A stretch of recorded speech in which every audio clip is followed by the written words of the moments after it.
আমরা মনোনীত করেছি, আপনারা ইতিমধ্যেই জানতে পেরেছেন। আমাদের দল থেকে দল মনোনয়ন করেছে, বিএনপি এবং আমাদের দলীয় জোট থেকে মনোনীত হয়েছেন আমাদের ভারপ্রাপ্ত আমাদের মহাসচিব সাহেব, তিনি মির্জা ফখরুল ইসলাম আলমগীর, তিনি মনোনীত হয়েছেন এবং তাকে আমরা রাষ্ট্রপতি হিসাবে ইনশাআল্লাহ আগামী 20 তারিখে নির্বাচিত করতে চাই। এবং নির্বাচন হবে আমাদের সংসদ ভবনে এবং আমাদের মাননীয় প্রধান নির্বাচন কমিশন সেখানে নির্বাচন দায়িত্ব পালন করবেন, তিনি রিটার্নিং অফিসার হিসেবে দায়িত্ব পালন করবেন এবং সেখানে আমাদের মাননীয় সদস্যবৃন্দ আমরা সবাই ভোট দেবো। 349টা ভোট আছে।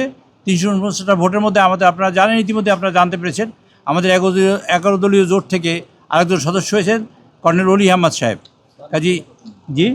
উনি জোট থেকে মনোনীত হয়েছেন।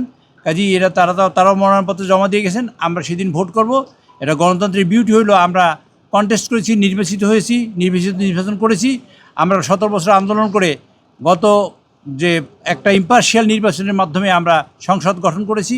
সংসদে আজকে দেশের কার্যক্রম চলছে এবং দেশের মানুষের প্রত্যাশা পূরণের জন্য আমাদের মাননীয় প্রধানমন্ত্রী জনাব তারেক রহমান সাহেব পরিশ্রম করছেন এবং মাননীয় সকল মন্ত্রীবৃন্দ এবং সকল সদস্যবৃন্দ তার স্ব এলাকায় কাজ করে চেষ্টা করছেন যাতে আমরা 17 বছরের জঞ্জাল আমরা গত 5 মাসে যতখানি সম্ভব তাতে পরিষ্কার করার চেষ্টা করছি, ভবিষ্যতে আরও করার চেষ্টা করবো ইনশাআল্লাহ। কাজে তারই ধারাবাহিকতায় তারই ফলশ্রুতিতে ইনশাআল্লাহ আগামী 20 তারিখে আমাদের রাষ্ট্রপতি নির্বাচিত হবে।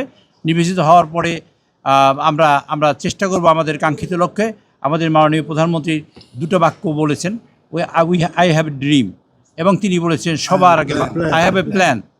উনি প্ল্যান বাস্তবায়ন করবেন এবং সবার আগে বাংলাদেশের স্থান এবং গুরুত্ব সবার আগে দিয়ে আমরা বাংলাদেশকে প্রতিষ্ঠিত করতে চাই।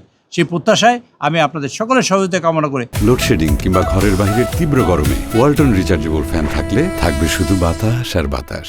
আমাদের মাননীয় প্রধানমন্ত্রী তিনি ঘোষণা করেছেন যে জুলাই সনদের অক্ষর, দাড়ি, কমা, বিন্দু, সেমিকলন আমরা সবাই বাস্তবায়ন করব, যারা দক্ষিণ প্লাজায় স্বাক্ষরিত হয়েছে সেটা আমরা বাস্তবায়ন করব।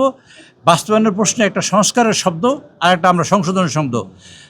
1950 সালে ভারতের সংবিধান অ্যাডপ্ট করা হয়েছে, তারা নিয়েছে। আর এখন 2026 সালে তারা 106 বার সংবিধান সংশোধন করেছে। তারা সংবিধান নতুন করে লিখে নেয়। কাজে আমরা সংবিধান নতুন করে লিখব না। আমরা যা একটা কমাও যদি পরিবর্তন করি সেটাই হবে সংবিধানের সংস্কার। একটা কমা পরিবর্তন করে যদি সংস্কারই হবে, প্রত্যেকটা শব্দই সংস্কার আমরা যদি পরিবর্তন করি। আর কাজটাই হবে সংশোধনের কাজ, এবং সেই সংশোধনের জন্য আমরা আহ্বান করেছি তাদের, যে সংশোধনের জন্য আমরা সবাই বসবো। এইটা আমার জন্ম, ভবিষ্যতের প্রজন্মের জন্য একটা সংবিধান একদিনের জন্য পরিবর্তন হয় না, অনেক দিনের জন্য পরিবর্তন হবে। কাজে আমরা সেই সিদ্ধান্ত নিয়েই আমরা তাদের সবাইকে দাওয়াত করেছি এবং সকলের মতামত নিয়েই আমরা সংবিধান সংশোধন করতে চাই এবং জুলাই সদন বাস্তবায়ন করতে চাই সেভাবে। আর দ্বিতীয়ত হলো এই যে আমাদের মাননীয় প্রধানমন্ত্রী তিনি নির্বাচিত হয়েছেন দল থেকে এবং এই দল তাকে মনোনীত করেছে। দলের যে মিটিং যেখানে হয়েছে সেটা কোনো মিটিং নয়, যেটা হয়েছে আমরা নিজে আলোচনা করেছি। আলোচনা ইতিমধ্যে যে কোনো জায়গায় হতে পারে বাংলাদেশের, সেখানে আমরা আলোচনা করে আগেই সিদ্ধান্ত ছিল সেটাকে মাননীয় প্রধানমন্ত্রী তিনি ঘোষণা করেছেন। আমাদের মাননীয় চেয়ারম্যান ঘোষণা করেছেন, মাননীয় মিটিংও না, সকল স্ট্যান্ডিং কমিটি আগেই এবং সকল সংসদ দায়িত্ব